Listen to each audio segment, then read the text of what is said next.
Good morning and welcome to InfoTrack's AP1 webinar. My name is Rich Dibbins and I'm the Commercial Integrations Manager here at InfoTrack. I'm joined by a couple of guests today. We've got Kelly Cutler, who's our Knowledge Manager. We've got Martin Siddle, Head of Account Management for Visualfiles at LexisNexis. And lastly, Michelle Catton, who's the Visualfiles Manager from Judge & Priestley.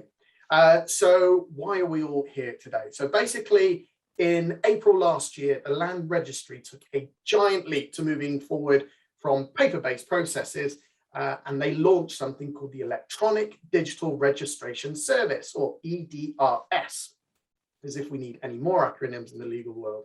More than 100,000 applications have been received through this service.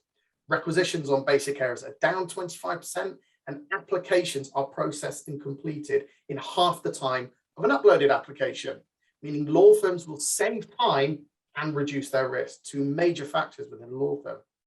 So from November this year, the Land Registry will no longer accept scanned or PDF copies of AP1 changes to existing titles via their portal. But the good news, InfoTrack already has a solution in place and has done for some time. You'll be able to use our AP1 service, meaning no one needs to reinvent the wheel. And secondly, you can take advantage of the integration as our product, like all of the other products and services, integrates back into Visualfiles. So without further ado, I'm going to pass you over to Kelly, who will walk you through the AP1. If you have any questions, you can just chuck them in the Q&A box and we'll cover them off at the end. Kelly, over to yourself. Thanks, Rich. I'm just going to keep my camera switched off so you can actually concentrate on the presentation rather than my face. So as Rich said, I'm Knowledge Manager here at InfoTrack. So I'm going to run through the upcoming changes at Land Registry and then we'll go straight into InfoTrack's AP1 digital offering. I'm just going to share my screen. Here we go. So the Land Registry digital AP1 mandate. So the statement from Land Registry, so from November 2022, we will no longer accept scanned or PDF copies of AP1s for changes to existing titles using the Land Registry portal. Currently, up to 80% of AP1 submissions involve uploading physical paper documents. So what are the changes? So current submissions are electronic applications known as EDRS, which are a PDF or a scanned form, which are uploaded onto the system for it to be read and reviewed by a caseworker as part of a manual process.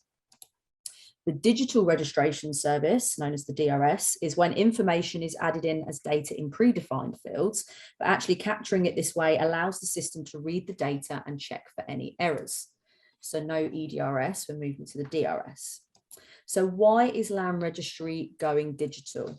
Because of current manual process delays and costs, high number of requisitions, high volume of support calls, a lack of requisition management tool, and obviously to protect the register's data integrity.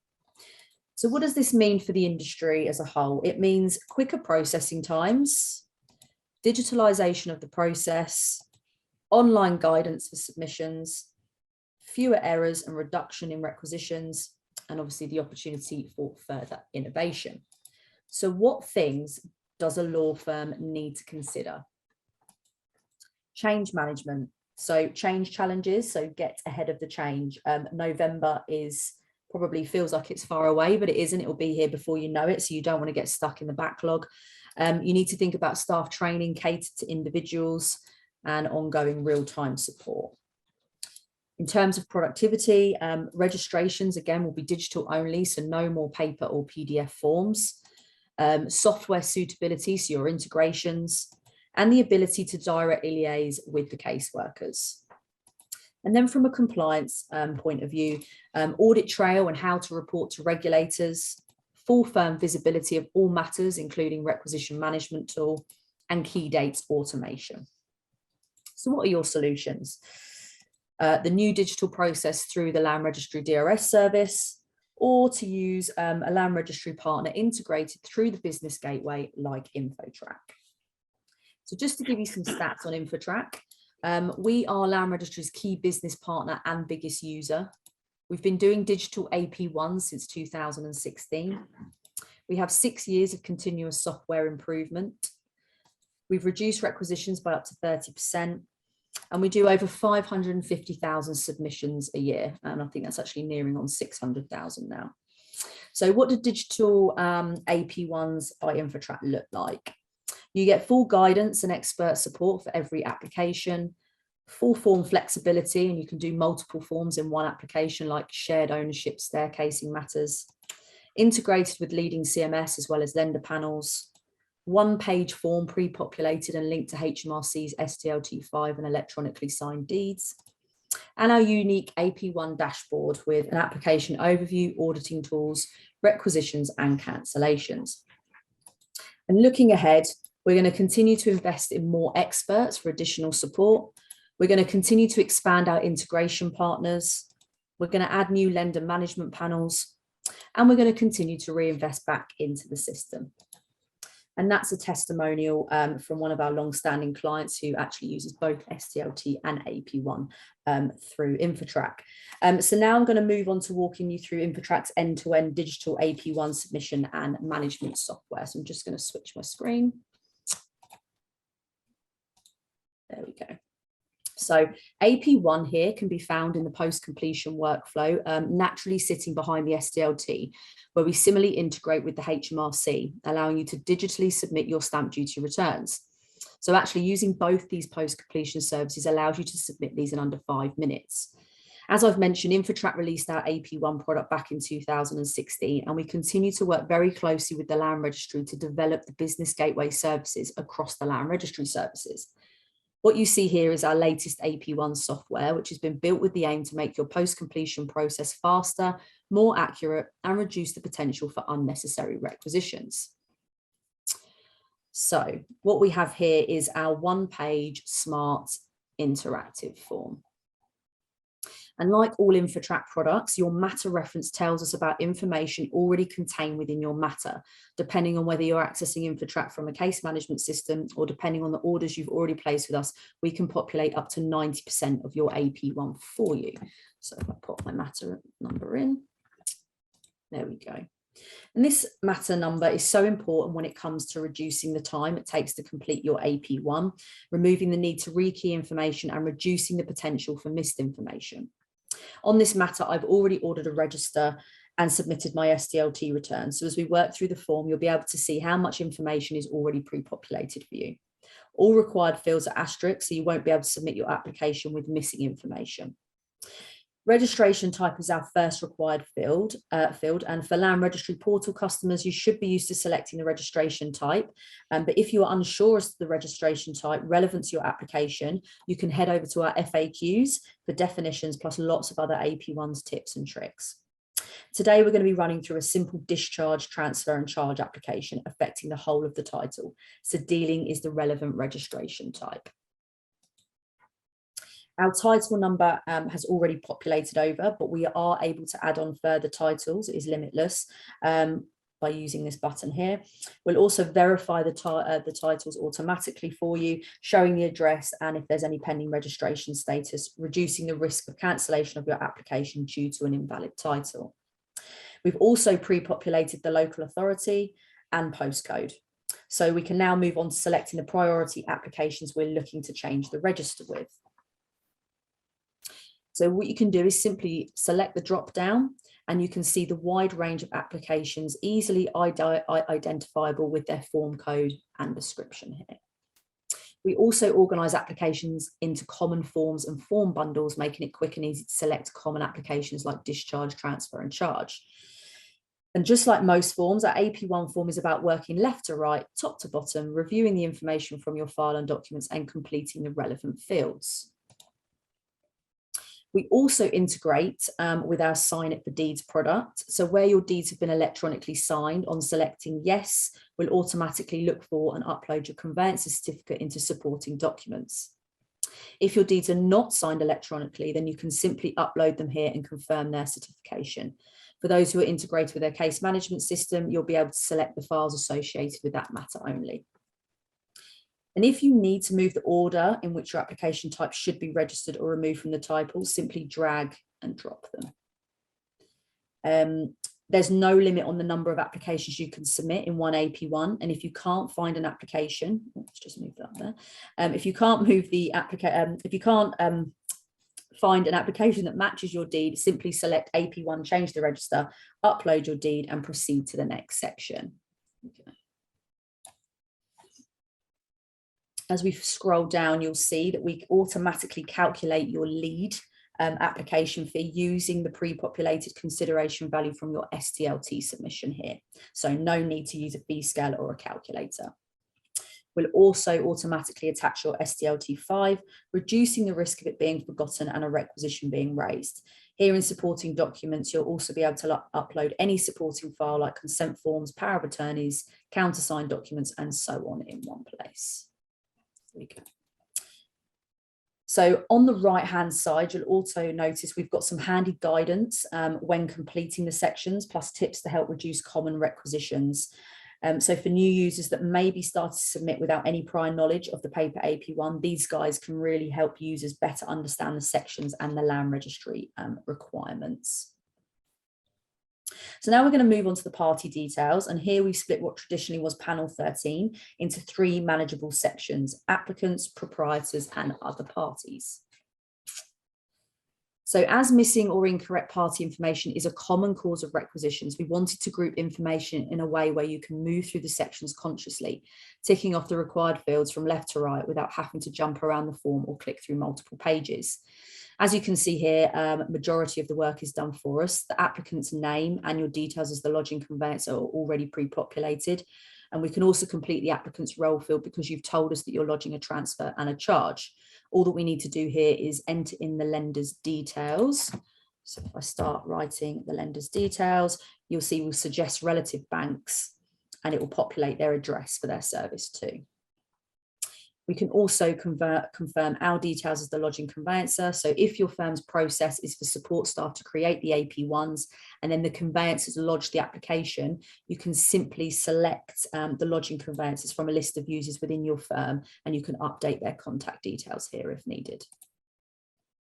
Now we can move on to the proprietors section. We call it this because we know that there is a transfer being lodged, and so a registered proprietor will be a transferor. As we've ordered the register on this matter, we're able to populate the proprietors' names here. We're also able to populate the conveyancer detail from the STLT submission and again associate the borrower roles for the discharge application and the transferor for the transfer. All we need to do is add in the lender name. So if there are any other parties within the application, they can be entered in this section here. So if you do have power of attorney or beneficiary, you just need to select from the drop down. So in the associate application section, the task is similarly to review the application. As you can see, we have the 2 borrowers and the lender for the discharge, the transferee and the 2 transferors for the TR1, and the borrower and the lender for the new charge. And as you can see, as we've built the form on the left-hand panel, we'll update with key information to help you review the information supplied as you go.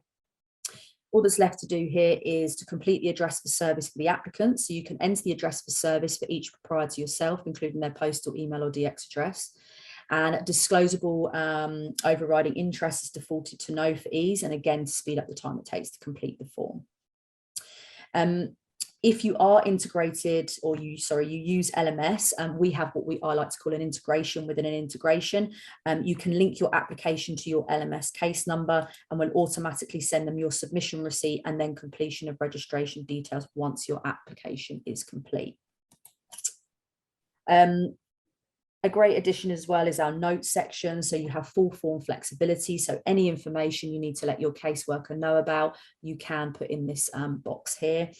We also integrate with our MRO1 lodgement software and we'll pre-populate the certification wording straight into the notes section for you here as well.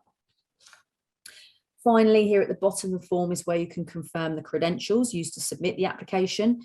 These should be stored in your InfoTrack settings, but on occasions where your land registry EDRS account changes, say you update the password, you can update them here as well. You can also include any third-party recipient information here for all correspondence about this application. You can simply select a colleague from the drop-down or select another user to manually enter their details. You can save and print, and we'll actually populate a paper AP1 form for you. So a form that you're very familiar with from the Land Registry. You can, of course, review that, download and print and share where required. We'll, of course, send you an email over or send the file back into case management system. If you're happy to submit your application instead, we'll send your EAP1 to the Land Registry. Instantly, we'll return a submission receipt showing your application's Land Registry reference, so you know that the application has made it to the day list and therefore has priority. I'm now going to head over to our AP1 dashboard. So with most of our InfoTrack products, we have like a big brother overview of your applications and submissions. So if I select the AP1 dashboard here, you can see the submissions that have been put through. You can filter through them using the boxes on this top ribbon here, such as requisition outstanding, cancelled, completed, and you can filter through using these buttons here. We also have this handy export tool, which actually allows you to put them into a CSV file, and you can filter through for any auditing purposes as well. So I'm going to click on requisition acknowledged. So what we have here is like a WhatsApp style chat where you can directly message the caseworker, and obviously they'll send you that they can message back. They'll send you obviously any requisitions through this box, and you'll also get your submission receipt as well. But it just gives you a full audit trail, and you can clearly see what's been sent and what's been replied to. On the top here, you have the day list. You can check any pending registrations against the title. You can look at any related files that are against the AP1, and you can also add in any additional recipients there as well if you wish to. But going back to the chat, we've got some handy features in here where you can actually update any internal notes. If you need to let a colleague know or just put something there for the time being, you can update this box here. You can also request HMLR action. So if you need to update, expedite, extension of time or request cancellation, you can do that through here. Or respond to requisition. So again, you can free type to the caseworker here, or we've got this really handy tool called regenerate details. We know panel 13 can be a real pain point. Sorry. So it may be that there's a spelling mistake or the party role is incorrect, but you can make the amendments here. And as you can see, I'm typing. It puts it in a format down here that we know the Land Registry are going to accept, preventing further requisitions being raised. You can add additional parties, and you can upload any supporting documents as well at any time. And again, as I said, you can free type. So along with this really handy dashboard, we also have our calendar, which is for your AP1 cancellations, OS priority expiry. If I click in there, you have full overview, so you can look at the month ahead, be really super organized and see what's coming up. And that is InfoTrack's AP1 solution in a nutshell. Back to you, Rich. Excellent. Thank you very much for that, Kelly. We've had a few questions come in. So one of those, how do I pay the registration fee? Okay, so your registration fees are usually direct debited from your Land Registry account, which is obviously linked to your EDRS credentials. Excellent. Am I limited to the number of titles I can submit in one AP1? So no, you're not formally limited to the number of title numbers you can include in one submission, no. Excellent. And lastly, can I lodge complex applications via InfoTrack's AP1? Absolutely. We have a wide range of application types, including portfolio of transfers and charges and shared ownership staircasing. Just to add to that, in terms of any complex applications, we have an absolutely phenomenal help desk who can talk you through any application, any requisitions, so they can help you as well along the way. Brilliant, thank you. And we had one just pop in. Do you lodge a paper AP1 form also? So no, on submission, you're sending the Land Registry an electronic AP1 form as data. Brilliant. Thank you very much for that, Kelly. If you do have any more questions, just chuck them in the Q&A box or the chat box, whichever's easier for you. Without further ado, we'll move over to Michelle Caton from Judge and Priestley. Michelle, if you could just click on your camera for us, that'd be brilliant. Excellent. Welcome, Michelle. Hiya. So, Michelle, Judge and Priestley have been using the AP1 and you guys are integrated. How does the two-way integration with Visualfiles help to streamline your workflow? Yeah, so we've been using InfoTrack for about 4.5 years now. So the integration between Visualfiles and InfoTrack is really, really good. So all of the data is auto-populated into InfoTrack from our case management system. Majority of the party information is all auto-populated, which obviously saves a lot of time. We get the responses back from InfoTrack as well that come automatically back into our case management system, and they get saved onto the history of the file. So yeah, there's no manual work there, so that's really, really good. And the logins integrated as well, so for the users, they literally just click on a button within their file to go to InfoTrack, and it logs them straight in, so it's very, very quick to get into as well. That's music to our ears. When people hear, they just click a button, technology just works in that sense. So that's always good to know. Given that a large percentage of the submissions is now pre-populated, leading to a higher level of confidence in the accuracy of data, do you feel more confident that there will be a reducing errors or raised requisitions by the team? Yes, definitely. I sat with the conveyancing team last week to get their feedback. They said that they're very, very confident in the accuracy of the data, because obviously they don't have to rekey that information, so there's less likely human error involved. So all the data is just pre-populated. They actually said that they rarely get many requisitions as well. So normally the ones that come up are normally in relation to like third parties that they can't control, but their requisitions are very rare as well. Excellent. And given that later this year, the Land Registry is going to be no longer accepting PDFs or scanned copies, what advice would you give to law firms who are still submitting their AP1s manually? Yeah, so when I was speaking to the conveyancing department, straight away they said do it now. So they said it's really, really good it's quite quick to get used to using the system, but yeah, they recommended to start sooner rather than later, so they can get used to it and understand sort of how everything works before the deadline. Excellent, that's brilliant. Thank you so much for yours and the team at Judge and Priestley for all their feedback on the integration and the AP1. Without further ado, we'll just bring up Martin Siddle, who's the head of account management for Visualfiles at LexisNexis. Martin, can you just give us, the audience, a quick overview of the integration relationship between us and Visualfiles? Yeah, so we've been working with you guys for a number of years, and it's probably the smoothest integration that we've got. It's incredibly simple to install. If you've got a Visualfiles development team, it's probably 2 days max, and if you haven't, we'll come and do the work for you in under a week. We've been extending integration over the years, and say the AP1 is the latest one that we've extended to, and we really feel that it adds value to all of our clients, and we're really pleased to be working with you, Rich. For those of you who, if you want to know a little bit more about the integration between Visualfiles and InfoTrack, you can either contact your account manager at Visualfiles, or you can contact us, sales@infotrack.co.uk. So lastly, I just want to thank all our guests today for joining us. Thank you to Kelly Cutler for the overview of the AP1 and how it's working. Martin, head of account management for LexisNexis, and then Michelle Caton from Visualfiles manager from Judge and Priestley.